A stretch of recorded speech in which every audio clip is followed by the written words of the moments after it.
Are you one of them? Over 7 million people watched that interview of Kamala Harris on Fox last night. I was one of them. Are you one of them? I watched it closely because I do information and news as a living. And as I'm watching it, one thing jumped out at me. The vast majority of Americans that have been recently polled in a Marquette poll say that, well, the country is on the wrong track. The direction of the country just isn't getting it done, and they're unhappy about it.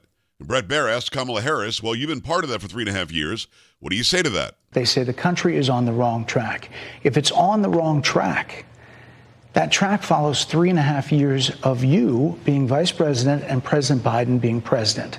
That is what they're saying, 79% of them. Why are they saying that? If you're turning the page, you've been in office for 3.5 years. And Donald Trump has been running for office. But you've been the person holding the office. Come on.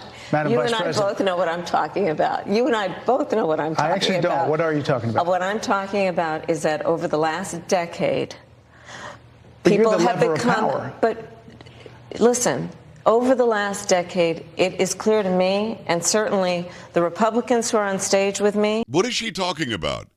Over the past decade, she was blaming Donald Trump for a decade or for 10 years.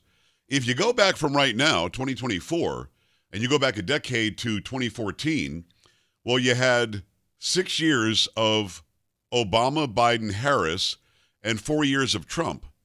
What does his 4 years have to do with the direction of the country going the wrong way? She's been in there for almost 4 years now. It's a valid question, although it was a contentious interview. I get it. I'm not really sure why she did the interview, but the answer to this wasn't dissimilar to when she was asked about going to the border and saying that she also hadn't been to Europe. It's almost the exact same hesitation, I better say something, and then what she says doesn't make sense. Maybe you could make sense of it for me, and let me know in the comments if you watched it, what you thought about it. I'm not really sure if I'm her campaign, I would have told her to do that. Come on!